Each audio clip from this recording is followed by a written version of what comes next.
Some knocks don't ask for shelter, they arrive carrying the truth you've spent years trying to outrun.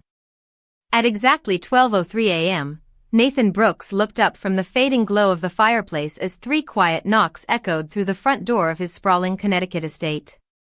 They were calm, almost polite, yet somehow powerful enough to silence the entire house. The grandfather clock in the hallway ticked steadily. Rain whispered against the tall windows overlooking the dark hillside, and the wind stirred the ancient maple trees that surrounded the property like faithful guardians. Nathan rarely received visitors after sunset. People usually called first. Employees sent emails. Business partners scheduled meetings weeks in advance. Even close friends respected the invisible walls he had built around the quiet life he shared with his 11-year-old daughter, Lily. Since losing his wife 8 years earlier, silence had become less of an emptiness and more of a companion. He had learned to live inside it. He had learned to hide inside it. Pulling a gray sweater over his shoulders, Nathan walked toward the front entrance with measured steps. Despite being one of the country's youngest self-made billionaires, he still answered his own door whenever Lily was asleep upstairs. It was one small promise he had made to himself long ago. No amount of wealth would replace ordinary acts of responsibility. His hand rested on the polished brass handle for a brief moment before he opened the door. Standing beneath the soft porch light was a young woman who could not have been older than 22. Her light blue raincoat was damp from the drizzle, her sneakers carried traces of mud from the long gravel driveway, and her chestnut hair clung gently to her shoulders. She wasn't frightened. She wasn't demanding. She simply stood there holding a weathered manila envelope close to her chest as though it contained something far more valuable than money. Nathan studied her face, certain they had never met. "Can I help you?" he asked quietly. She looked directly into his eyes, and for several long seconds neither of them spoke. Then, with remarkable gentleness, she offered a small, uncertain smile. "I'm sorry for coming so late," she said. "But your wife asked me to find you when the time was finally right." Every sound inside the house seemed to disappear. Nathan's fingers tightened around the edge of the door. His heartbeat slowed instead of quickening, as though his mind refused to accept what his ears had just heard. "That's impossible," he whispered. "My wife passed away 8 years ago." The young woman lowered her eyes respectfully before lifting the old envelope slightly. The paper was yellowed with age, its corners softened by time, and across the front, written in elegant blue ink Nathan recognized instantly, were only 5 simple words. "For Nathan Brooks.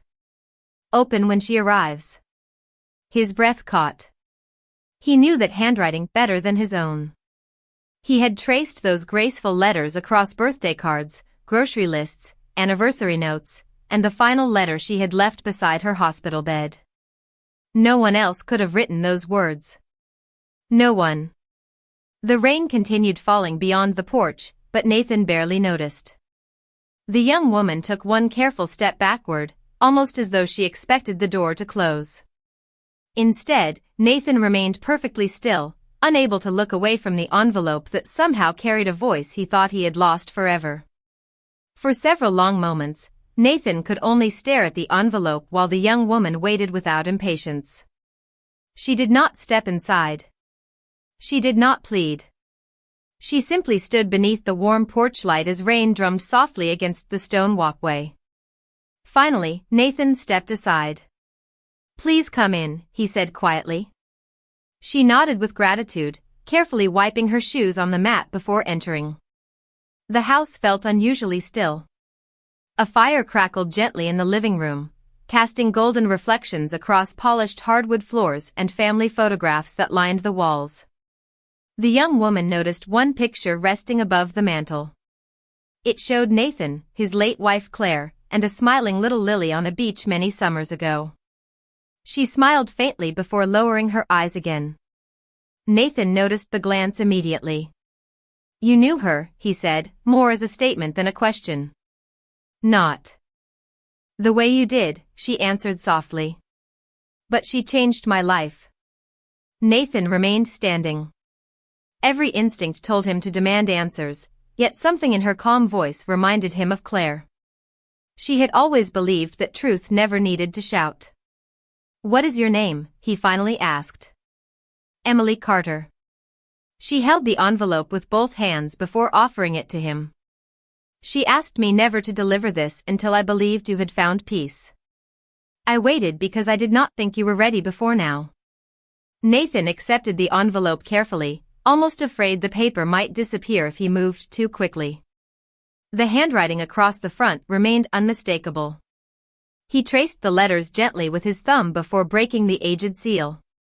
Inside rested a single folded letter and an old photograph. The photograph slipped into his hand first. His breath caught immediately. Claire stood beside a much younger Emily, perhaps only 12 years old at the time. They were planting flowers outside a modest white church beneath a bright spring sky. Both were laughing. Nathan had never seen the picture before. He unfolded the letter with slow, careful movements. The scent of old paper drifted upward, carrying memories he thought time had erased. His eyes found the first line. "My dearest Nathan, if Emily is standing before you, then she has honored the promise we made together. Please listen before you decide what to believe." Nathan stopped reading. His hands trembled slightly, not from fear but from the overwhelming familiarity of Claire's voice echoing inside his mind through every carefully written word. He looked up at Emily. "When was this written?" "9 years ago," she answered. "A few months before she became very sick." Nathan searched her face for any sign of deception. He found none. Only quiet sadness and remarkable patience. "Why have I never heard your name?" Emily took a slow breath. Because she wanted to protect everyone until the right time. Especially Lily. At the mention of his daughter, Nathan's expression tightened. "What does this have to do with my daughter?" Emily glanced toward the staircase where silence rested like a blanket over the second floor. "Everything," she whispered. Before Nathan could ask another question, a small voice floated gently from upstairs. "Daddy?" Lily stood at the top of the staircase wearing blue pajamas, rubbing sleep from her eyes. She looked toward the unfamiliar guest with innocent curiosity. Emily's eyes filled with quiet emotion, but she remained perfectly still. Lily tilted her head for a moment, studying the young woman in the soft light. Then she smiled in the simple, honest way only children can. "I know you," Lily said. Nathan turned in surprise. "Sweetheart, that is not possible." Lily looked back at him with complete certainty. "Mommy used to show me her picture before bedtime. She said if she ever came to our house, we should always let her in." Nathan looked from Lily to Emily as though the world had quietly shifted beneath his feet. His daughter rarely spoke with such certainty, especially about memories connected to Claire. After her mother's passing, Lily had held tightly to only a handful of bedtime stories and photographs, yet now she stood on the staircase wearing the peaceful expression of someone recognizing an old friend. Emily smiled gently but did not step toward her. She seemed to understand that trust could never be rushed. "Your mother used to tell me how kind you were," Emily said softly. Lily descended one step at a time, holding the wooden railing.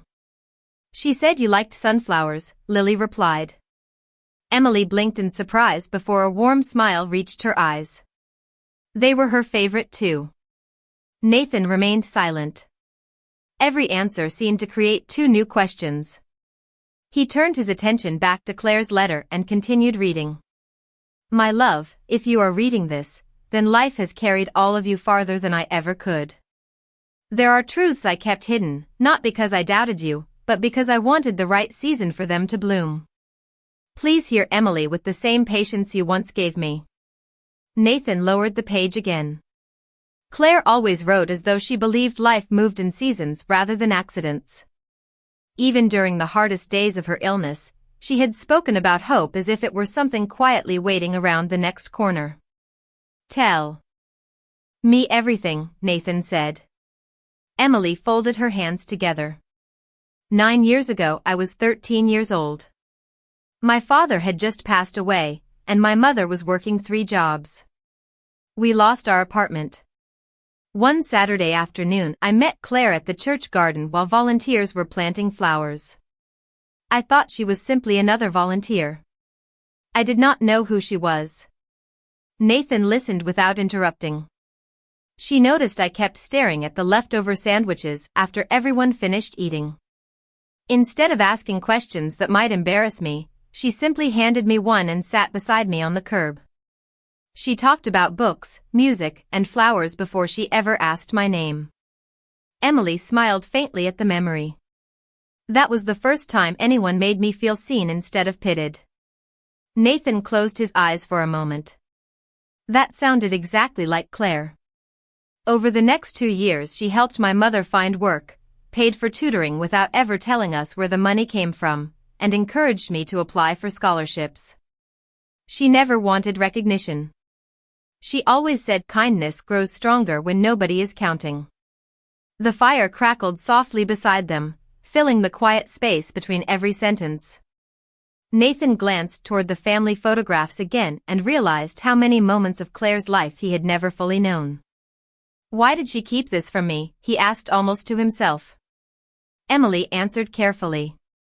Because she promised your family would always come first. She believed one day there would be something only I could help you understand. Nathan studied her face once more. If you needed money after all those years, you could have contacted me. Emily immediately shook her head. I did not come for money. Then what did you come for? She reached into her canvas bag and removed a small wooden box, worn smooth with age. Its brass latch had faded, but Nathan recognized it immediately. It had once belonged to Claire's grandmother. He had searched every closet, every storage room, and every safe after Claire passed away, believing the keepsake had been lost forever. Emily carefully placed the box on the coffee table without opening it. Your wife asked me to protect this. Until the day your heart was ready to remember something you never knew you had forgotten. The wooden box rested quietly on the coffee table as though it had been waiting years for this exact night. Nathan lowered himself into the armchair across from it without taking his eyes off the faded brass latch. Lily curled up beside him, wrapping a blanket around her shoulders, while Emily remained seated near the fireplace with the same quiet patience she had carried since arriving. No one hurried the moment. Claire had always believed that some truths deserved silence before words. Nathan finally reached forward and lifted the lid. The hinges released with a gentle creak, revealing carefully preserved keepsakes arranged with remarkable care. A pressed sunflower rested on top of a small bundle of handwritten letters tied together with a pale blue ribbon. Beneath them lay a silver compass, a tiny knitted baby sock, and an old leather journal Nathan had never seen before. His fingertips paused above the journal. I searched everywhere after Claire passed away, he whispered. I never found any of this. Emily nodded gently. Because she never left it behind.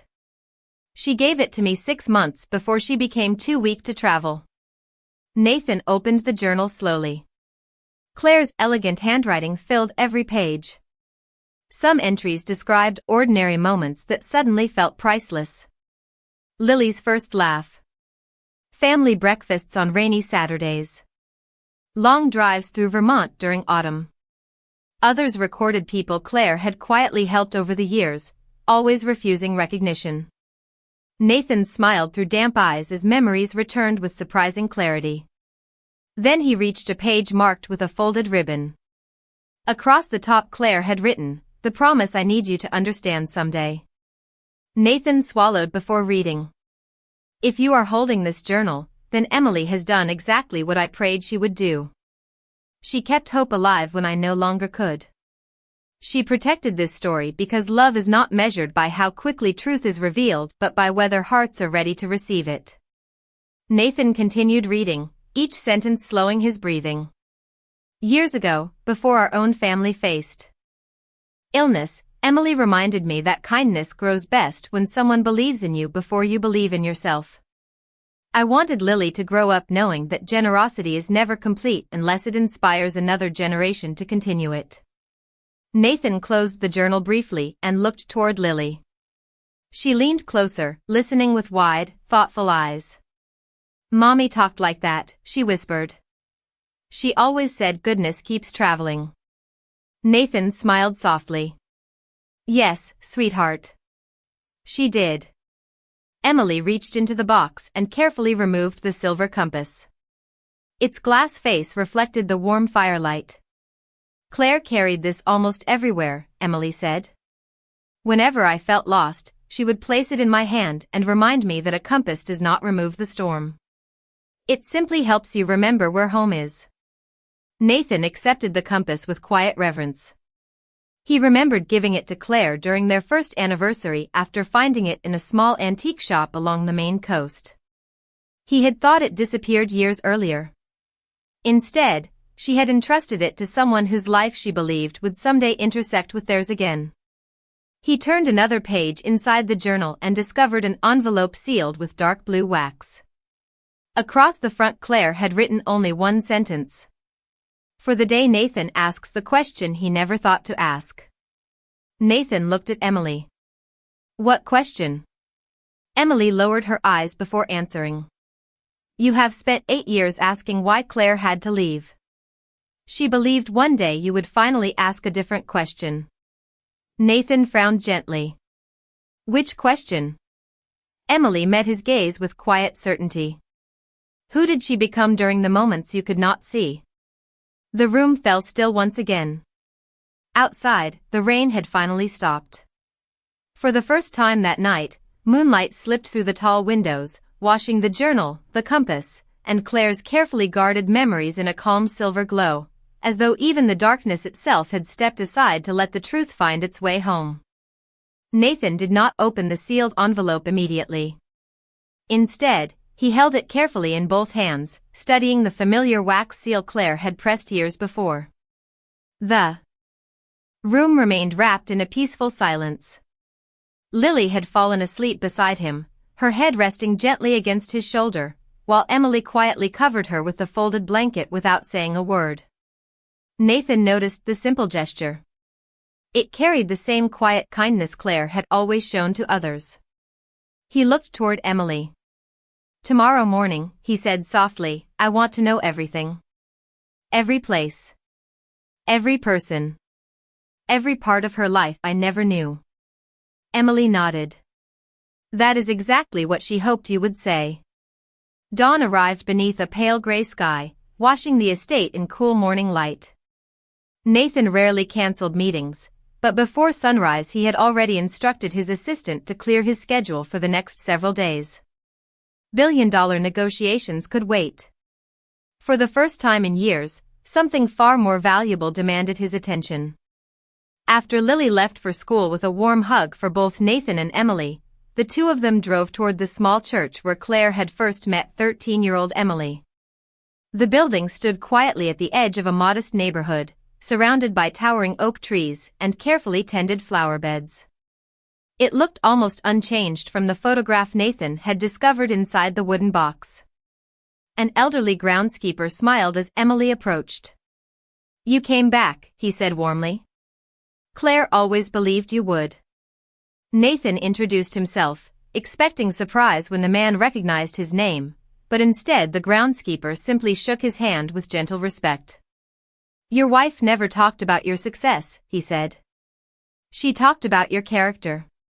Those words settled deeply inside Nathan. Throughout his career people had admired his companies, his investments, and his fortune. Yet here, in this quiet place, Claire had spoken only about the man she believed he was. Emily led Nathan to a modest community room inside the church. Along one wall stood several framed photographs documenting years of volunteer work. Nathan slowly walked past each one until he stopped without speaking. Claire appeared again and again in the pictures, smiling beside elderly neighbors, reading books to children, serving meals, planting gardens, organizing school supplies, comforting families. She had built an entire world of compassion without ever mentioning it at home. "She asked everyone not to tell you," Emily explained gently. "She wanted these moments to belong to the people who needed them, not to her." Nathan felt an unfamiliar mixture of pride and humility. He had believed he knew every chapter of his wife's life, yet now he realized he had only read the pages she had chosen to share. The church pastor soon joined them carrying a weathered binder. "Claire left this for us," he said. She called it her circle of second chances. Inside were handwritten notes describing dozens of scholarships, rent payments, grocery deliveries, tutoring programs, and quiet acts of encouragement that had transformed lives over nearly a decade. Every project had been funded anonymously through a charitable trust Nathan himself had unknowingly established years earlier at Claire's request. He had assumed it supported local education.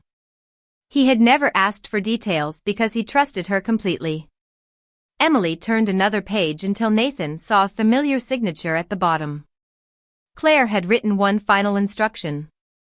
"If Nathan ever comes searching, do not tell him how much was given. Tell him how many people learned to believe in themselves again." Nathan closed the binder slowly, his eyes lingering on those words. At that moment he understood that Claire had never measured wealth by numbers. She had measured it by restored hope.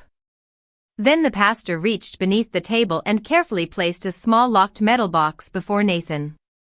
"There is one last thing she asked us to protect," he said quietly. "She believed only you would know when it was finally time to open it." The pastor slid a small brass key across the wooden table without speaking. Nathan recognized it instantly. Years earlier, Claire had worn that very key on a thin silver chain beneath her blouse, telling him it opened something she hoped they would never need until the right season arrived. At the time he had smiled, kissed her forehead, and never asked another question.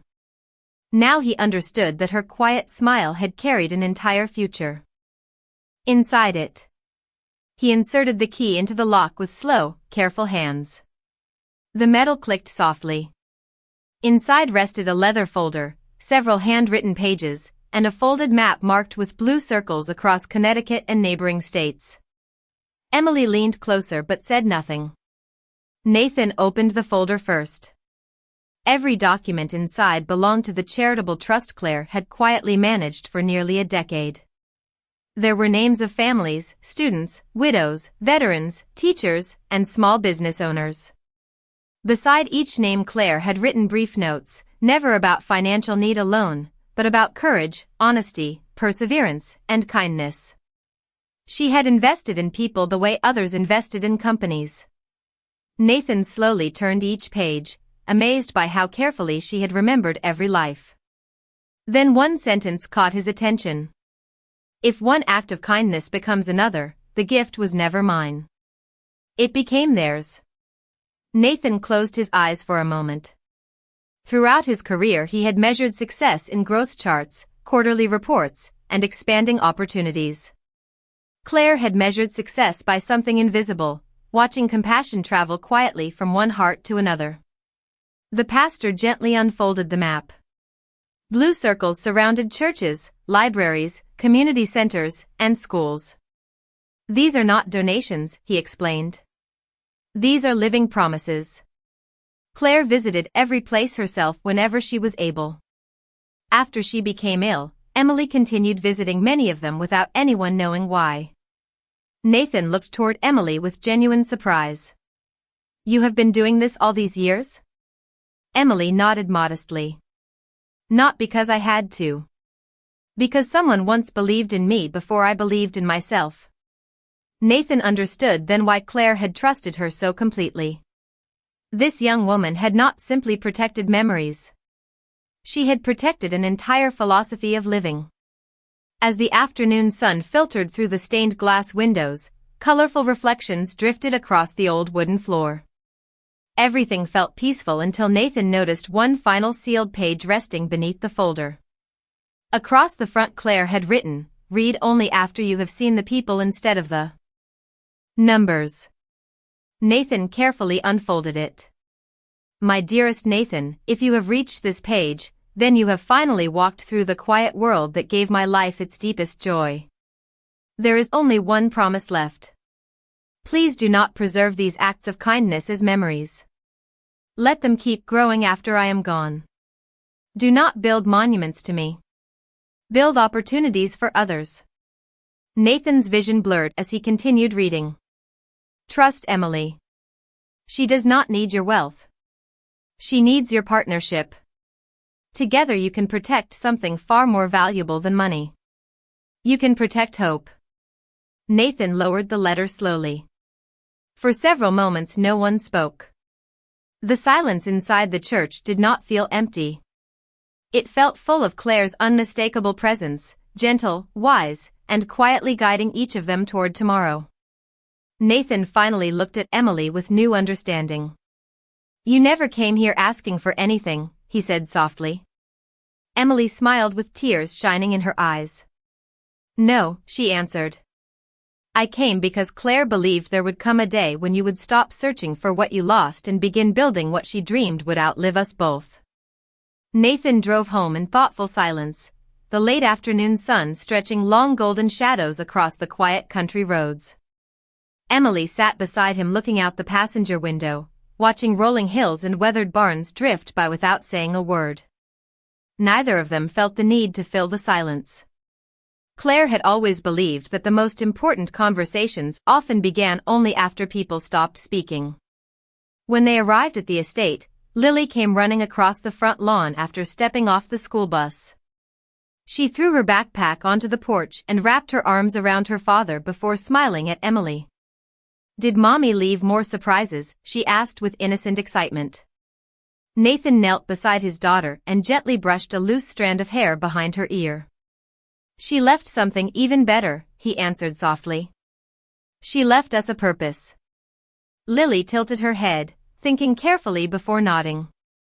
That sounds like something Mommy would say. Later that evening, the three of them gathered around the dining table, where countless family meals had once been shared. The leather folder, Claire's journal, and the map remained carefully arranged before Nathan.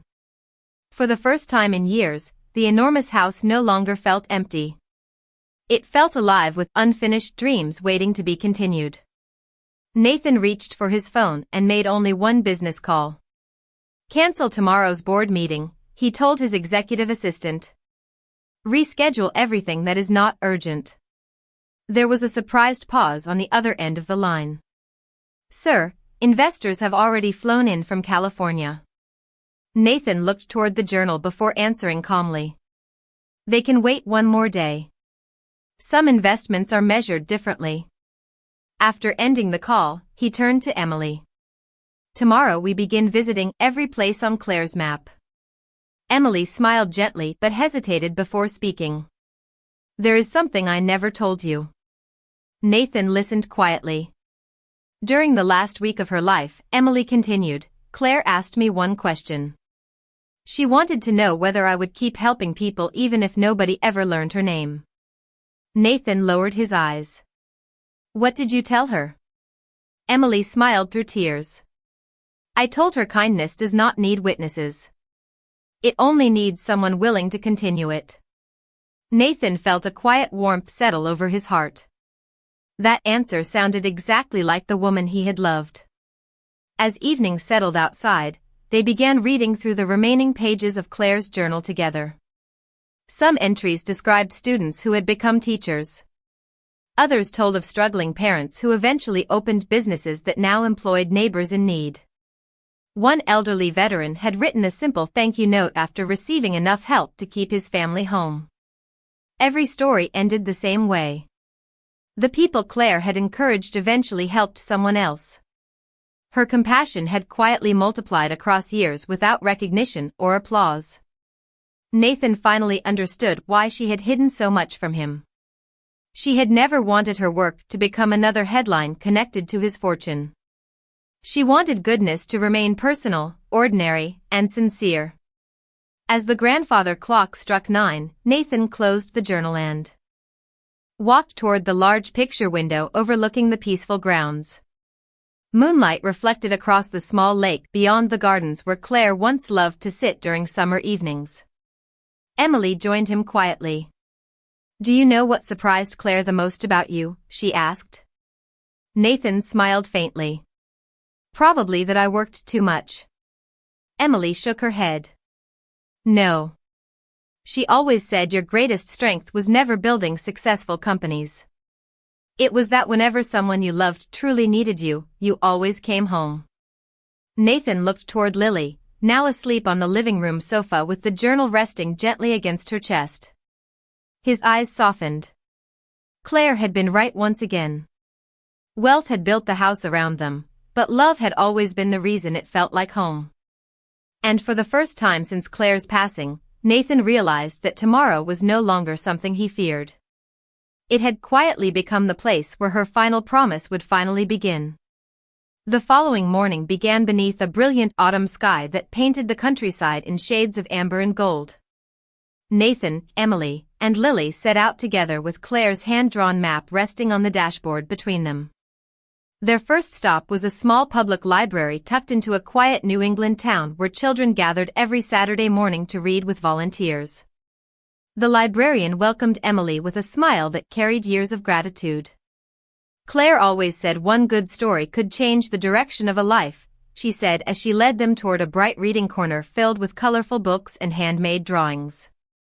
Nathan noticed a small bronze plaque mounted beside a bookshelf.